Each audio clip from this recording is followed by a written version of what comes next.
नमस्कार दोस्तों, कैसे हैं आप। स्वागत है आपका टाइम मैनेजमेंट के पार्ट 2 वीडियो में। दोस्तों, मैंने इसका पार्ट 1 बनाया हुआ है जिसमें मैंने 5 हाईली इफ़ेक्टिव मेथड्स बताए हैं टाइम मैनेजमेंट के। अगर वो वीडियो आपने नहीं देखा है तो मैं उसकी वीडियो लिंक डिस्क्रिप्शन में दे दूंगा, जाके देख लेना। तो क्लियर हो जाएगा आपको कि पार्ट 1 वीडियो में मैंने कौन से 5 हाईली इफ़ेक्टिव मेथड्स बताए हैं। तो चलिए इस वीडियो में बाकी के 5 हाईली इफेक्टिव मेथड्स देख लेते हैं। तो चलिए शुरू करते हैं। तो दोस्तों, बढ़ते हैं हमारी पहली मेथड की तरफ। सुबह जल्दी उठे, get up early in the morning. सुबह जल्दी उठने का मतलब ये नहीं होता कि सिर्फ आप उठकर बेड पर लेटे रहें, बल्कि ये होता है कि आपको उठकर तैयार होना होता है।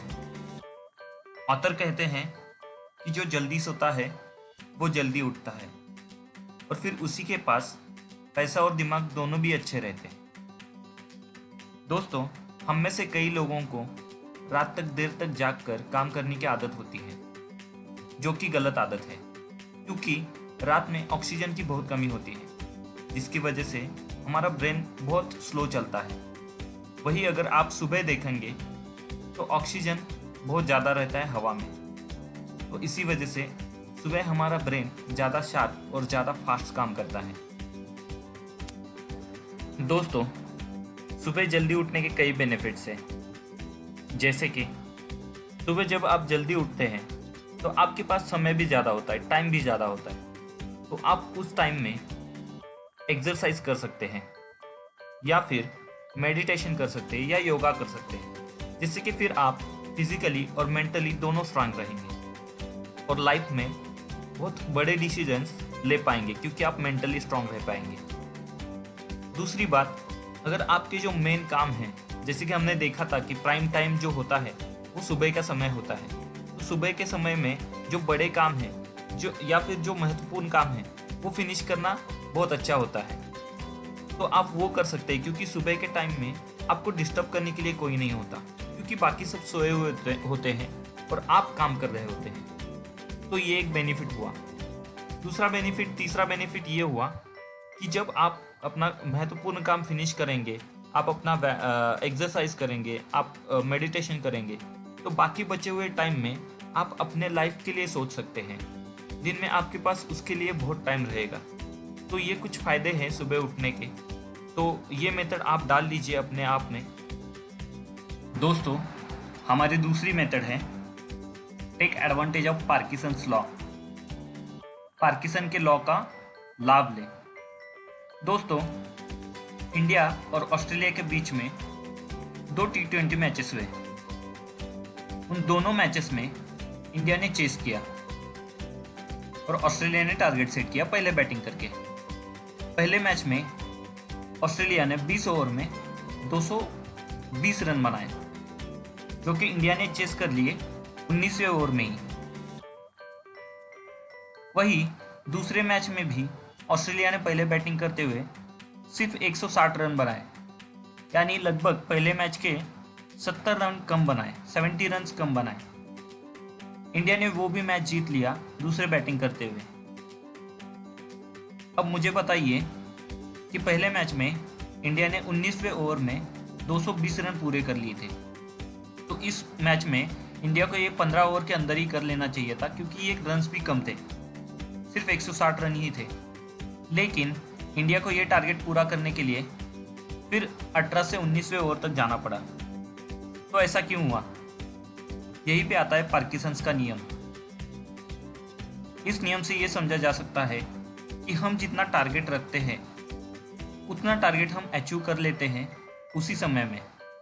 अगर टारगेट हम बड़ा रख लें तो हम अचीवमेंट भी बड़ी कर लेंगे, अगर टारगेट हमारा छोटा होगा तो हमारी अचीवमेंट्स भी छोटी ही होंगी सेम समय में।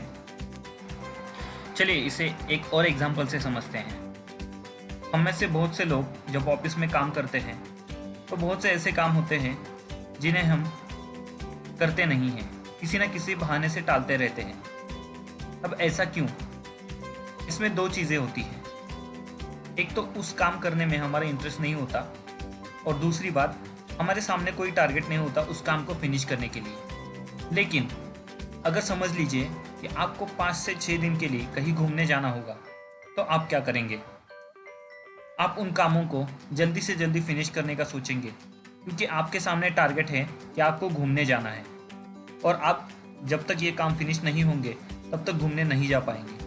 तो आप जल्दी से जल्दी उस कामों को फिनिश करेंगे और आप घूमने चले जाएंगे। तो ये भी पार्किंसन के नियम में ही आता है कि हमारे पास अगर कोई टारगेट होगा तो हम उस काम को जल्दी से जल्दी फिनिश करेंगे या उस टारगेट को अचीव कर पाएंगे।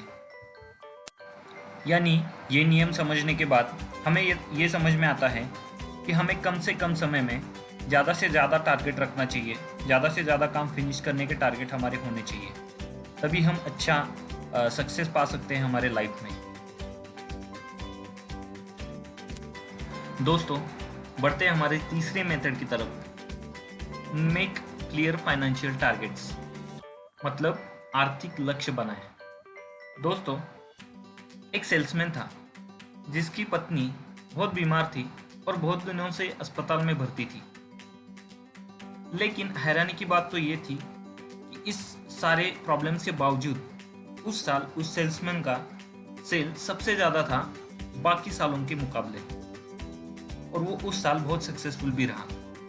तो जब उससे पूछा गया उसके सक्सेस का राज, तो उसने कहा कि मेरी पत्नी बीमार थी और अस्पताल में भर्ती थी, तो मेरे सामने क्लियर टारगेट था कि मुझे अस्पताल का बिल भरना है और वो कितना भरना है, और उसी के हिसाब से फिर मैं अपने टारगेट को लेकर चला और उसी के हिसाब से मैंने काम किया और मैंने टारगेट अचीव भी कर लिया। तो इससे क्या सीख मिलती है? इससे यही सीख मिलती है कि हमें फाइनेंशियल गोल्स बनाने होंगे, हमें आर्थिक टारगेट बनाने होंगे, क्योंकि अगर हम आर्थिक टारगेट बनाएंगे, आर्थिक लक्ष्य बनाएंगे, तो हमें ठीक ठीक मालूम होगा कि हमें कितना पैसा कमाना है कितने दिनों में। तो हम उसी हिसाब से काम करेंगे और अपने टारगेट को पूरा कर सकेंगे और अपने टाइम को अच्छे से यूज़ करेंगे उस टारगेट को पूरा करने के लिए, और ये हमें टाइम मैनेजमेंट करने में बहुत मदद करेगा। अब टारगेट दो प्रकार के होते हैं, एक नॉर्मल टारगेट होता है और दूसरा होता है निश्चित टारगेट यानी फिक्स टारगेट। अब नॉर्मल टारगेट में क्या होता है कि हम ये टारगेट बनाते हैं नॉर्मल टारगेट में कि मैं बहुत सारा पैसा कमाऊंगा या फिर मैं अपने स्किल्स को इम्प्रूव करूंगा। लेकिन अगर फिक्स टारगेट रखे जाए तो फिक्स टारगेट में हम ये कह सकते हैं कि मैं हर महीने 30,000 रुपये कमाऊंगा या एक साल में 5 लाख रुपए कमाऊंगा। ये होता है फिक्स टारगेट। तो हमें हमेशा फिक्स टारगेट के पीछे ही भागना चाहिए, क्योंकि फिक्स टारगेट रखने से हमें सक्सेस मिलने के चांसेस भी बढ़ जाते हैं। दोस्तों, बढ़ते हैं हमारी फोर्थ मेथड की तरफ, जो है एक high advantage of travelling time. यात्रा के समय का ज़्यादा से ज़्यादा उपयोग करें। आइए इन्हें कुछ एग्जाम्पल से समझते हैं। माइक्रोसॉफ्ट कंपनी के फाउंडर बिल गेट्स अपने ट्रैवलिंग टाइम में ज़्यादा से ज़्यादा फ़ोन कॉल्स ख़त्म करते थे, ताकि फिर दिन भर उन्हें उस काम का प्रेशर ना आए। महात्मा गांधी जी जब ट्रैवलिंग करते थे तो नींद लेते थे, क्योंकि नींद लेने के बाद आदमी फ्रेश हो जाता है और फिर ज़्यादा अच्छे से काम कर पाता है। दोस्तों, जितने भी सक्सेसफुल लोग हैं दुनिया में, उनका बस एक ही फोकस रहता है कि दिन को ज़्यादा से ज़्यादा प्रोडक्टिव बनाया जाए, और वो इसीलिए अपने ट्रैवलिंग टाइम में भी ज़्यादा से ज़्यादा प्रोडक्टिव काम करने में पसंद करते हैं। हमारा फ्यूचर हाईली डिपेंड होता है हमारे आज के डेली वर्क पे, और ट्रैवलिंग हमारे डेली वर्क का एक बहुत मेजर पार्ट है, और इसीलिए हमें इस पार्ट को बहुत प्रोडक्टिव बनाना होगा। अगर हम इस पार्ट को, हम ट्रैवलिंग को बहुत ज़्यादा प्रोडक्टिव बनाएंगे, तभी हम असल में टाइम मैनेजमेंट कर पाएंगे और लाइफ में कुछ अच्छा भी कर पाएंगे और बहुत सक्सेसफुल भी हो पाएंगे इन द फ्यूचर। लेकिन अगर आपने इस टाइम को सिर्फ गाने सुनने और फिल्म देखने में टाइम पास करके गवा दिया, तो फिर आप कुछ नहीं कर पाएंगे, या फिर आप अच्छे से टाइम मैनेजमेंट नहीं कर पाएंगे और आपकी सक्सेस भी बहुत लिमिटेड रहेगी। तो इसीलिए ध्यान रखें कि आप जब भी ट्रैवलिंग करते हो तो ज़्यादा से ज़्यादा आपका प्रोडक्टिव ट्रैवलिंग होना चाहिए। उस वक्त में ज़्यादा से ज़्यादा प्रोडक्टिव काम करने की आप सोच लें। दोस्तों चलिए बढ़ते हैं हमारे पांचवी और आखिरी मेथड की तरफ, जो है डेडलाइन तय करें। मान ले कि आप डेली रनिंग करते हैं और नॉर्मल टाइम में आप 1 किलोमीटर दौड़ने के लिए 6 मिनट लगाते हैं, लेकिन अगर वही आपके पीछे कोई खुकार कुत्ता पड़ा हो जो आपको काटने वाला है, तो आप कितने मिनट में 1 किलोमीटर दौड़ोगे? नॉर्मल सी बात है, आप 6 मिनट तो नहीं लगाओगे, उससे पहले ही पहुंच जाओगे, क्योंकि आपके पीछे कुत्ता लगा हुआ है आपको काटने के लिए, और वो कुत्ता यानी कि डेडलाइन है। दोस्तों हमें ये फॉर्मूला अपने डेली वर्क में भी यूज़ करना चाहिए। मान ले कि कोई काम आपको ऑफिस में दिया गया है, जिसको आपके बॉस ने कोई भी डेडलाइन नहीं दी है कि कितने दिनों में उनको वो काम फिनिश करके चाहिए, तो आप क्या करोगे? आप उसको ज़्यादा से ज़्यादा दिन लगाओगे वो काम पूरा करने में। लेकिन अगर सेम काम आपको बॉस ने दिया और कहा कि मुझे ये काम 10 दिन में पूरा करके चाहिए, तो आपके पास अब 10 दिन की डेडलाइन है, तो आप क्या करोगे? ज़्यादा से ज़्यादा तेज़ काम करोगे और वो काम 10 दिन में फिनिश करके दोगे, क्योंकि बॉस ने कहा है, यानी कि 10 दिन ये आपका डेडलाइन है। दोस्तों बहुत सी कार कंपनियां इस फॉर्मूले का यूज़ करती हैं अपना सेल बढ़ाने के लिए। वो क्या करती हैं, कोई सेल निकालती हैं और वो इस तरह से एडवर्टाइजमेंट करती है कि इतने दिनों तक अगर आपने कार परचेस करी तो आपको इतना इतना डिस्काउंट मिलेगा।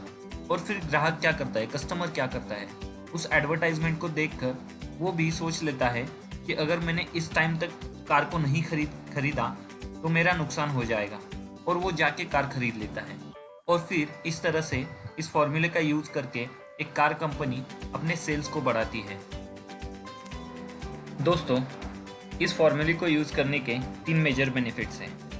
पहला, आपके सामने फिक्स टारगेट रहता है, और आपको तो मालूम है कि फिक्स टारगेट रहने से हम ज़्यादा से ज़्यादा फास्ट काम करते हैं। दूसरा, हमारे सामने फिक्स टारगेट होने के कारण हम खुद को उस टारगेट के ऊपर फोकस रखते हैं।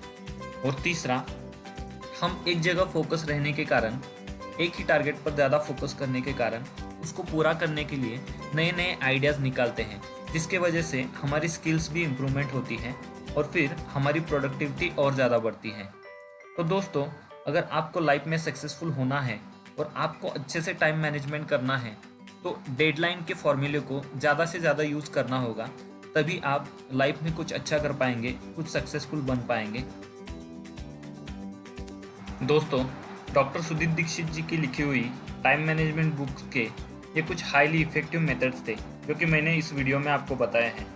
दोस्तों मैंने इसको 2 पार्ट में डिवाइड किया है, जिसका पहला पार्ट मैंने ऑलरेडी यूट्यूब पे डाल दिया है। अगर उसको आपको देखना है उस वीडियो को, तो उस वीडियो की मैं डिस्क्रिप्शन में लिंक दे दूंगा, आप जाके देख सकते हैं। और हाँ, ये वीडियो आपको कैसा लगा ये कमेंट में ज़रूर बताना, और लाइक और शेयर ज़रूर करना, क्योंकि आपके फ्रेंड्स और फैमिली भी इस वीडियो को देख पाए और टाइम मैनेजमेंट सीख पाए। और हाँ, चैनल को सब्सक्राइब ज़रूर करना, क्योंकि मैं हर संडे ऐसे ही वीडियोज़ अपलोड करता हूँ बुक समरीज के ऊपर। और लास्ट में थैंक्स फॉर वॉचिंग।